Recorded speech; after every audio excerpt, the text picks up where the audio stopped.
ಬಸವೇಶ್ವರ ಜಗದೀಶ್ವರ ಬಸವೇಶ್ವರ ಜಗದೀಶ್ವರ ಅಪರೂಪದ ಮಣಿಹಾರ ಜಗಕ್ಕಾದ ನೀನೆ ಸಹೋದರ ಬಸವೇಶ್ವರ ಜಗದೀಶ್ವರ ಅಪರೂಪದ ಮಣಿಹಾರ ಜಗಕ್ಕಾದ ನೀನೆ ಸಹೋದರ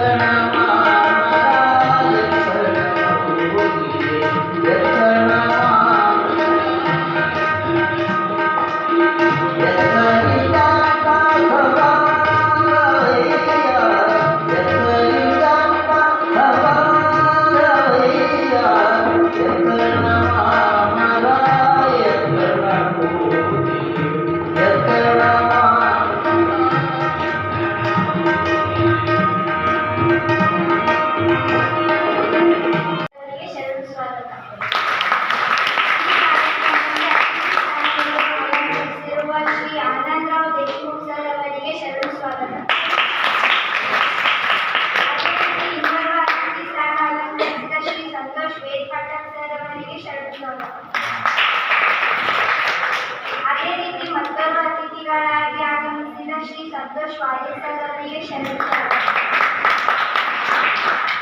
ಅದೇ ರೀತಿ ಈ ಕಾರ್ಯಕ್ರಮಕ್ಕೆ ಇನ್ನೊಬ್ಬ ಅತಿಥಿಯಾಗಿ ಆಗಮಿಸಿದ ಶ್ರೀ ಸಂಜೀವ್ ಕುಮಾರ್ ಸೊಸೈಟಿ ಸರ್ ಅವರಿಗೆ ಶರಣು. ಅದೇ ರೀತಿ ಈ ಕಾರ್ಯಕ್ರಮಕ್ಕೆ ವಿಶೇಷ ಉಪನ್ಯಾಸಕರಾಗಿ ಆಗಮಿಸಿದ ಶ್ರೀ ಮುದುವಿ ಕುಂದೇರಾವ್ ಸರ್ ಅವರಿಗೆ ಶರಣು ಸ್ವಾಗತ. ಅದೇ ರೀತಿ ಸಾಹಿತ್ಯ ಪರಿಷತ್ತಿನ ಅಧ್ಯಕ್ಷರಿಗೂ ಪ್ರಧಾನರಿಗೂ ಹಾಗೂ ನನ್ನ ಎಲ್ಲ ಸಹೋದರ ಸಹೋದರಿಯರಿಗೂ ಆತ್ಮೀಯವಾದ ಶರಣು ಸ್ವಾಗತ. ಕಾರ್ಯಕ್ರಮವನ್ನು ಮುಗಿಸುತ್ತೇನೆ. ಶರಣು ಶರಣಾರ್ಥಿಗಳು.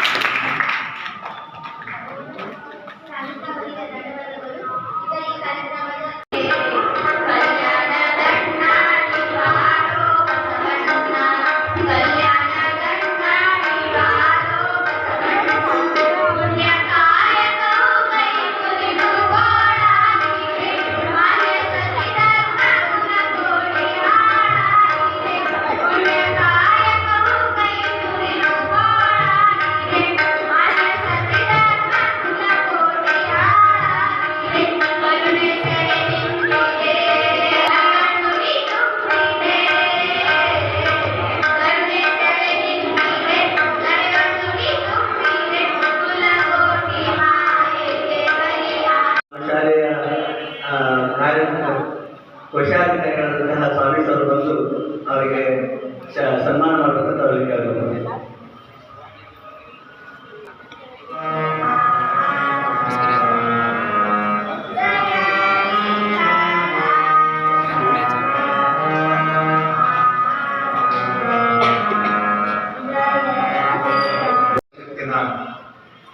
ತಾಲೂಕು ಘಟಕ ಆಳಂದ ವತಿಯಿಂದ 13ನೇ ವರ್ಷದ ಶ್ರಾವಣ ಸಂಜೆ ಉಪನ್ಯಾಸ ಕಾರ್ಯಕ್ರಮದಲ್ಲಿ ಇವತ್ತು ನಿನ್ನೆ ತಾನೇ ಉದ್ಘಾಟನೆಯನ್ನ ನೆರವೇರಿಸಿದ್ದು ನಾವೆಲ್ಲ ನೋಡಿದ್ದೇವೆ.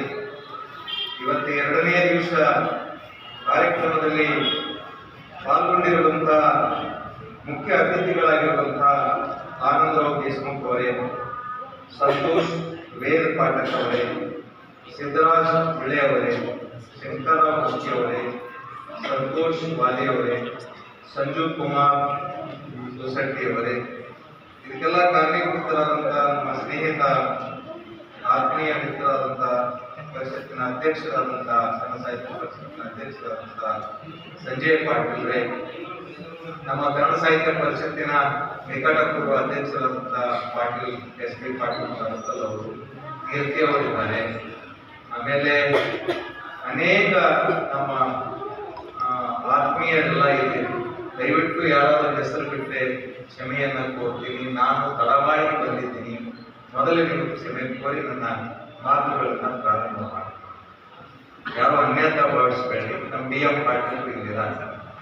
ಎಷ್ಟಾದರೂ ನನಗೆ ಜನ್ಮ ಕೊಟ್ಟಂತ ತಾಲೂಕಿಗೆ ಈಗ ತಾನೇ ನನಗೆ ಒಂದೆರಡು ವರ್ಷ 2-3 ವರ್ಷ ನಾವು ಕಮಲಾಪುರದಾಗ ಸೇರಿದ್ದೇವೆ. ಪಡಲ್ ನಮ್ಮ ಊರು ಪಡಲ್. ಹೀಗಾಗಿ ಇದು ಆಳಂದೆ ನನಗೇನು ಹೊಸದಂತೂ ಅಲ್ಲ. ನನಗೆ ಜನ್ಮ ಕೊಟ್ಟಂತ ಊರಿರೋದ್ರಿಂದ ನನ್ನ ಊರಿಗೆ ಅವರು ನೆಲ. ನಾನು 35 ವರ್ಷಗಳ ಹಿಂದೆ ಸೇಡಕ್ಕೆ ಹೋಗಿ ಅಲ್ಲಿಯೇ ಲೆಕ್ಚರ್ ಆಗಿ ಉಪನ್ಯಾಸಕ ಮತ್ತು ಸಾಹಿತ್ಯ ಸಮ್ಮೇಳನ ಅಧ್ಯಕ್ಷ, ಸಾಹಿತ್ಯ ಪರಿಷತ್ತಿನ ಅಧ್ಯಕ್ಷ, ಹೀಗೆ ಒಂಥರದ 23ಕ್ಕೂ ಹೆಚ್ಚು ಪುಸ್ತಕಗಳನ್ನ.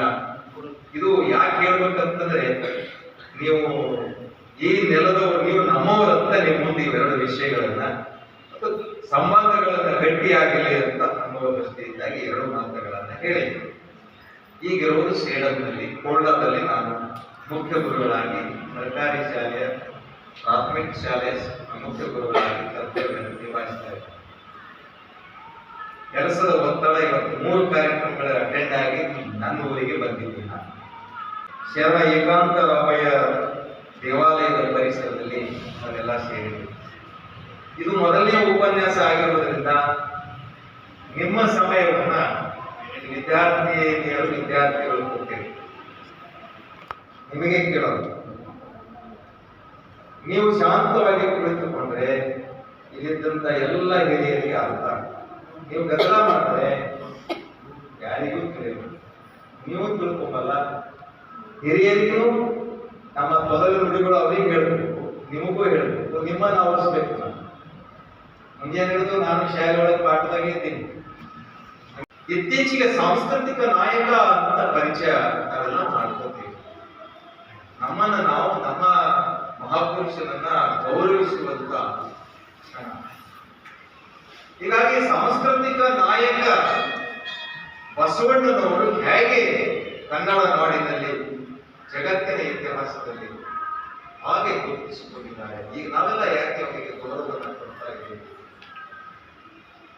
ವಚನ ಸಾಹಿತ್ಯ, ವಚನ ಚಳವಳಿ, ಶರಣ ಪರಂಪರೆ ಇದೆಲ್ಲ ಕನ್ನಡ ನಾಡಿನ ಬಹುದೊಡ್ಡ ಶ್ರೀಮಂತಿಕೆಯ ಸಾಹಿತ್ಯ, ಶ್ರೀಮಂತಿಕೆಯ ಸಂಸ್ಕೃತಿ. ಆ ಬಹುದೊಡ್ಡ ಶ್ರೀಮಂತಿಕೆಯ ಸಂಸ್ಕೃತಿಯ ಏನು ನಾಯಕ ಅಂತ ಹೇಳಿ ನಾವು ಬಸವಣ್ಣನವರನ್ನ ಮನಸಾಪೂರ್ವ ಇಡೀ ಸಮಸ್ತ ಕನ್ನಡಿಗರು ಗೌರವಿಸುತ್ತಿದ್ದೇವೆ. ಯಾಕೆ ಪ್ರಸ್ತುತ ಬಸವಣ್ಣನವರು ನಮಗೆ ಇವತ್ತು ನಮ್ಮ ಮನೆಗಳಲ್ಲಿ ಬಸವಣ್ಣನವರು ಏಕೆ ಬೇಕು? ಸ್ವಲ್ಪ ಗಂಭೀರವಾಗಿ ಆಲೋಚನೆಯನ್ನು ಮಾಡಿ. ಬಹುತೇಕ ಈ ನೆಲದಲ್ಲಿ, ಭಾರತದ ನೆಲದಲ್ಲಿ, ಕರ್ನಾಟಕದ ನೆಲದಲ್ಲಿ ಮಹಾನ್ ಶರಣರು, ಸತ್ಪುರುಷರು, ವಿಭೂತಿ ಪುರುಷರು, ಸಂತ ಮಹಾಂತರು ಆಗಿ ಹೋಗಿದ್ದಾರೆ. ಅವರೆಲ್ಲರಿಗಿಂತಲೂ ಬಹುದೊಡ್ಡ ಮೇರು ವ್ಯಕ್ತಿತ್ವ, ಎದ್ದು ಕಾಣುವಂತಹ ವ್ಯಕ್ತಿತ್ವ, ಧ್ರುವತಾರಿಯಂತೆ ಭಾರತದ ಇತಿಹಾಸದ ಪುಟದಲ್ಲಿ ಕಾಣುವಂತಹ ವ್ಯಕ್ತಿ, ಮಹಾನ್ ವ್ಯಕ್ತಿ ನಮ್ಮ ಬಸವಣ್ಣನವರು. ಸಚಿವ ಫೈನಾನ್ಸ್ ಮಿನಿಸ್ಟರ್ ಬರ್ತಿದ್ರು, ಎಲ್ಲ ಅರಳೆಯನ್ನು ಚಪ್ಪಲಿ ಬದಿ ಒತ್ತಾಯಕ್ಕಾಗಿ ಹೋಗಿ ಅರಳೆಯನ್ನು ಹರಳೆಯ ಊರು ಹೊರಗಿದ್ದವು. ಅಪ್ಪ ಬಸವಣ್ಣ ಬರ್ತಾನೆ ಅಂತ ಹೇಳಿ, ಅಪ್ಪ ಬಸವಣ್ಣನವರೇ ನಿಮಗೆ ಸೇರಲು ಅಂತ ಬಹಳ ಚೆನ್ನಾಗಿದೆ ಕೇಳಿದ್ರು. ರೋಮಾಂಚನ ಆಗ್ತದೆ. ಯಾರಂತಾರೆ ಶರಣ ಅಂತೇಳಿ, ಯಾರಂತಾರೆ ಶರಣ ಅಂತೇಳಿ? ಚಪ್ಪಲಿ ಹೊಲಿಯುವ ಕಾಯಕ ಯೋಗಿ ಹರಳೆಯವರು ಬಸವಣ್ಣನವರಿಗೆ ಶರಣ ಮೂಲದ. ನಾವು ಇವಾಗ ಬಸವಣ್ಣನ ಸ್ಥಾನದಲ್ಲಿ ನಾವು ಬಾಯ್ ಗೊತ್ತಿರೋದು. ಬಸವಣ್ಣನವರು ಅವಾಗ ಕಾರಿದ್ದಲ್ಲಿ ಕುದುರೆನೆ, ಮಂತ್ರಿ ಕುದುರೆನೆ ಟಕ್ ಟಕ್ ಟಕ್ ಟಕ್ ಟಕ್ ಬರ್ತಿದ್ರು. ಕುದುರೆ ನಿಂದಿರಿಸಿದ. ಇವತ್ತು ಅವರನ್ನ ಯಾರು ಸೋತಿದ್ದಿಲ್ಲ. ಅಂಥ ವ್ಯಕ್ತಿ ಕಾಯಕವಾಗಿ ನಮ್ಮ ಪರಂಪರೆ ಅಂತ ಪದ್ಧತಿ ಆಗ್ತಿತ್ತು. ಅವು ಆ ರೀತಿಯಾದಂತ ಜಾಡ್ಯತೆ ಮುಗಿದವಾಗಿ ಜಡ್ಡುಗಟ್ಟಿನ ಸಮಾಜ. ಅಂಥ ಕಾಯಕ ಯೋಗಿ ಎದುರು ಹೋಗಿ ಮಹಾನ್ ಶರಣ ಹರಳೆಯನವರೇ ನಿಮಗೆ ಶರಣಾರ್ಥಿ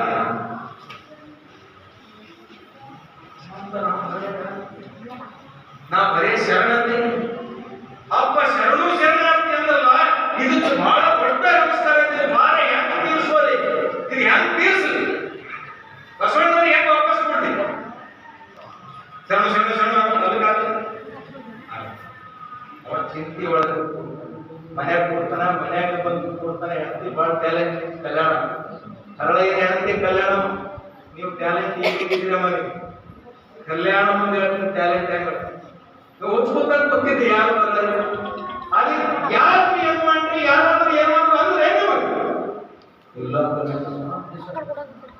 ಬಸವಣ್ಣವ್ರು ಸಿಕ್ಕರು ನಾ ಹಿಂಗ ಏನಂದ್ರು ಶರಣು ನಾ ಅಂತೆ, ಅವರೇನಂದ್ರು ಶರಣು ಶರಣ. ಒಂದು ಲೈನ್ ನಡೆಸ್ತಾವ ಆ ತಾಯಿ ಟ್ಯಾಲೆಂಟ್. ಅದಕ್ಕಾಗ ಚಿಂತೆ ಮಾಡ್ತೀನಿ ನೋಡಿ, ನಮ್ಮಿಬ್ಬರ ಪಡೆಯ ಚರ್ಮವನ್ನು ತೆಗೆದು ಪಾದರಕ್ಷೆಗಳನ್ನು ಮಾಡಿ ಅಪ್ಪ ಬಸವಣ್ಣನವರಿಗೆ ಅರ್ಪಿಸೋಣ ಅಂತ ಟ್ಯಾಲೆಂಟ್ ಅನುಭವ ನಡೆದಿದೆ. ಯಾರು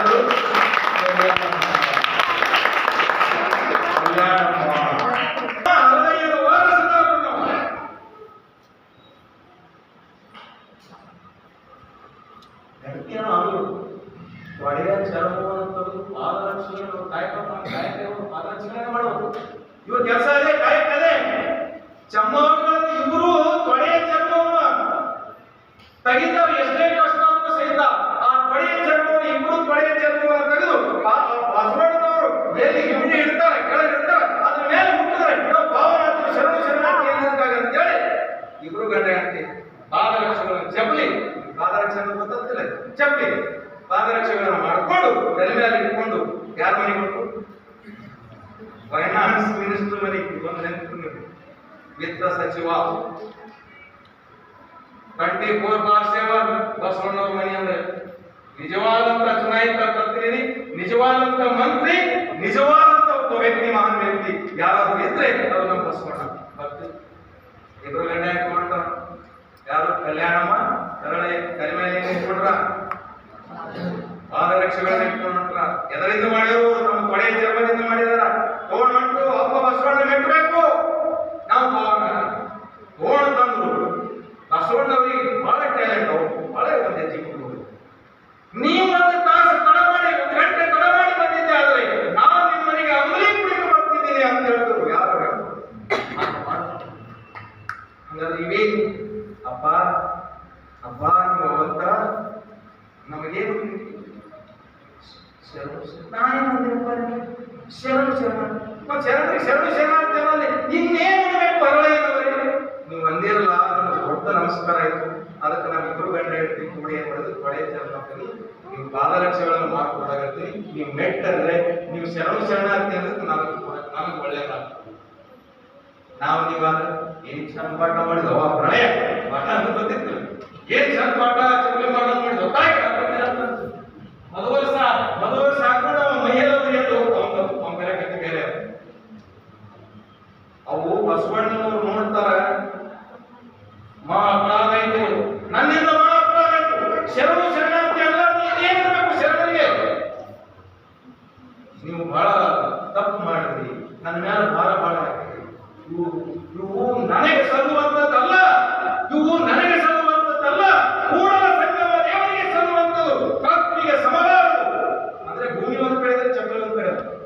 ಎಂತ ಬಸವಣ್ಣವರು ನೀವು ಸಾಮಾನ್ಯ ಪಾದರಕ್ಷೆಗಳಲ್ಲಿ ತೊಡೆಯದಿಂದ ಮಾಡಿದ್ರಿ. ಮಹಾನ್ ಶರಣ ದಂಪತಿಗಳಲ್ಲಿ ಶರಣ ದಂಪತಿ ಇವು ನೀವು ಮಾಡಿದಂತ ಚರ್ಮಗಳು ಸಾಮಾನ್ಯ ಚರ್ಮಗಳಲ್ಲ, ನಾನು ಧರಿಸುವಂತದ್ದಲ್ಲ. ಬಸವಣ್ಣವ್ರು ಧರಿಸಲಿ ಅಂತ ಅವ್ರು ತಂದ. ಬಸವಣ್ಣವ್ರು ಒಂದು ಹೆಜ್ಜೆ ಮುಂದೆ ಹೋದ್ರು, ನಾನು ಸಲ್ಲುವುದಲ್ಲ, ನನಗೆ ಸಲ್ಲುವುದಿಲ್ಲ, ನಾನು ಧರಿಸಲು ಸಾಧ್ಯನೇ ಇಲ್ಲ ಅಂತ ಹೇಳಿದ್ರು. ಆ ಚರ್ಮಗಳು ಇಟ್ಕೊಂಡು ಕುಣಿದಾಡಂತ ಮಹಾನ್ ವಿಶ್ವಜ್ಯೋತಿ ಜಗಜ್ಯೋತಿ ಬಸವಣ್ಣನವರ ಆದರ್ಶ ಶತಮಾನಗಳವರೆಗೆ ಇರ್ತದೆ. ನಮ್ಮ ಮೈ ರೋಮಾಂಚನ ಆಗ್ತದೆ. ನಾವು ಮುಂದಿನ ಪರಂಪರೆಗೆ, ಮುಂದಿನ ತಲೆಮಾರಿಗೆ ಬಸವಾದಿ ಶರಣರ ಈ ಸಾಂಸ್ಕೃತಿಕ ನಾಯಕತ್ವ ಇದನ್ನು ಮುಂದುವರಿಸಬೇಕು. ನೀವೆಲ್ಲರೂ ಸಿಕ್ಕ ಒಳ್ಳೆಯ ಕೆಲಸ ಮಾಡ್ತಿದ್ರೆ. ಈ ಆಳಂದ ಪರಿಸರ ಈ ತಾಲೂಕಿನಲ್ಲಿ ನಾನು ಜನಿಸಿದ್ದು ಇವತ್ತಿನ ಏಕಾಂತರಾಮಯ್ಯ ದೇವರ ಈ ಶರಣರ ಗುಡಿಯಲ್ಲಿ ಬಂದು ಮಾತನಾಡುವಂತ ಭಾಗ್ಯ ಬಸವಣ್ಣವರು ಕಲ್ಪಿಸಿದ್ದಾರೆ ಅಂತ ನಾನು ತಿಳ್ಕೊಂಡಿದ್ದೀನಿ. ಮತ್ತೊಮ್ಮೆ ನಿಮ್ಮೆಲ್ಲರಿಗೂ ಹಾಯ್. ಯಾವಾಗ ನಿಮ್ಮ ಮಗು ಬಂದು ಶರಣಾರ್ಥಿ ಅಂದ್ರೆ 770 ಶರಣರು ನಿಮ್ಮ ಮಗುವಿನಲ್ಲಿ ಬರ್ತಾರೆ. 1,96,000 ಶರಣರು ಬರ್ತಾರೆ. ಆ ಅನ್ಯಾಯಿಗಳು ಬರ್ತಾರೆ, ಜಂಗಮರು ಬರ್ತಾರೆ. ಪ್ರತಿ ಮಗು ಹೇಳಬೇಕು ಬಾಯ್ ಅಂದು ನೋಡಿ, ಶರಣಾರ್ಥಿ ಅಂದು ಬಾಯ್ ಅಂದು ನೋಡಿ, ಶರಣು ಶರಣಾರ್ಥಿ ಎಂದು ಬಾಯಲ್ಲಿ ಬರ್ತಾರೆ ಬಸವ ಎಲ್ಲ ಇದರೊಳಗೆ ಅದು ತಾಕತ್ತಿದೆ, ಶಕ್ತಿ ಇದೆ, ಸ್ಫೂರ್ತಿ ಸಿಗ್ತದೆ, ಜೀವನೋತ್ಸಾಹ ಇರ್ತದೆ. ಹೆಚ್ಚೆಚ್ಚು ನಾವು ಬಸವಾದಿ ಶರಣರನ್ನ ಅರ್ಥ ಮಾಡ್ಕೊಳ್ಬೇಕು. ಅದರ ವಿಶೇಷವಾಗಿ ಸಾಂಸ್ಕೃತಿಕ ನಾಯಕನನ್ನ ನಾವು ಎಲ್ಲರೂ ಅರ್ಥ ಮಾಡ್ಕೊಂಡು ಮುಂದಿನ ಜನಾಂಗಕ್ಕೆ ತಿಳಿಸೋಣ ಅಂತ ಮಾತನ್ನ ಹೇಳಿ ನಿಮ್ಮೆಲ್ಲರಿಗೂ ಬಾಯಲ್ಲ ಶರಣು ಅಂತ ಜ್ಞಾನ ಸಿಗೋದು ಈ ಶರಣರ ಸಾಹಿತ್ಯ ಪರಿಷತ್ತಿನಲ್ಲಿ ಎಂಬ ಮಾತಿನೊಂದಿಗೆ ವೇದಿಕೆ ಮೇಲೆ ಎಲ್ಲ ಗಣ್ಯವ್ಯಕ್ತಿಗಳಿಗೆ ಮಾನ್ಯರಿಗೆ ಮತ್ತು ವೇದಿಕೆಗೆ ಸ್ವಾಗತಿಸುತ್ತಾರೆ. ತಾಲೂಕು ಮಟ್ಟದ ಅಖಿಲ ಭಾರತ ಶರಣ ಸಾಹಿತ್ಯ ಪರಿಷತ್ನ 13ನೇ ವರ್ಷದ ಯಶಸ್ವಿಯಾಗಿ ನಮ್ಮ ಸಂಜಯ್ ಪಾಟೀಲ್ ಸರ್ ಅವರಿಗೆ ಧನ್ಯವಾದಗಳನ್ನು ತಿಳಿಸುತ್ತಾ ಮತ್ತು ಅದೇ ರೀತಿ ಶರಣರ ಸಾಹಿತ್ಯ ತಮ್ಮ ನಿಸ್ವಾರ್ಥ ಸೇವೆಯನ್ನು ಸಲ್ಲಿಸುವ ದಿವಂಗತ ಸುಭಾಷ್ ಸರ್ ಜವಳಿ ಸರ್ ಅವರನ್ನು ನಾನು ಸ್ಮರಿಸುತ್ತೇನೆ.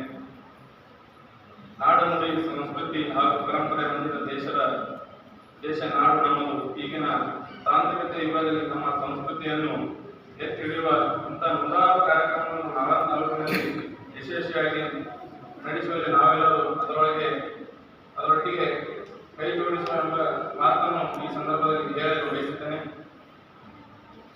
ನಾವು ನಮ್ಮ ಮಕ್ಕಳಿಗೆ ನಮ್ಮ ಪರಂಪರೆ ಬಗ್ಗೆ ತಿಳಿಸಬೇಕೆಂಬ ಕಾರಣ ನಮ್ಮ ಭಾರತ ಭೂಮಿಯಲ್ಲಿ ಒಂದು ಸಣ್ಣ ಬೀಜ ಹಾಕಿದರೆ ಅದು ಸಾವಿರವಾಗಿ ಹೊರಬರುತ್ತದೆ. ಇಂಥ ಫಲವತ್ತಾದ ಜ್ಞಾನದ ಭೂಮಿಯ ಭವ್ಯ ಭಾರತ ನಮ್ಮದು. ಇಂಥ ಪರಿಪೂರ್ಣ ಭೂಮಿಯಲ್ಲಿ ದಾರ್ಶನಿಕರು, ಶರಣರು, ಸಂತರು, ಮಾನ್ಯರು ಬದುಕಿದ ಪುಣ್ಯ ಭೂಮಿ ಅದು ನಮ್ಮ Bharat. Love the world, love the life, love and life joyful. ನಾವು ಜಗತ್ತಿನ ನೋಡಿ ಕೇಳಿ ಆನಂದ ಪಡೆಯಲು ಬಂದಿದ್ದೇವೆ. ಈ ಬದುಕನ್ನು ಒಳ್ಳೆಯದಾಗಿ ಬದುಕಿ ನಾವು ಎಲ್ಲರೂ ಸೇರಿ ನಮ್ಮ ಹಳತನ್ನು ಮಾದರಿಯಾಗಿ ಮಾಡುತ್ತಾ ಎಂಬ ಆಶೆ ಕನಸಿನೊಂದಿಗೆ ಇಂಥ ಒಳ್ಳೆಯ ಕಾರ್ಯಕ್ರಮವನ್ನು ನನ್ನನ್ನು ಆಹ್ವಾನಿಸಿದರೆ ತುಂಬಾ ಧನ್ಯವಾದ ತಿಳಿಸುತ್ತಾರೆ. ನಾನು ಎರಡು ಮಾತು ಮುಗಿಸುತ್ತೇನೆ.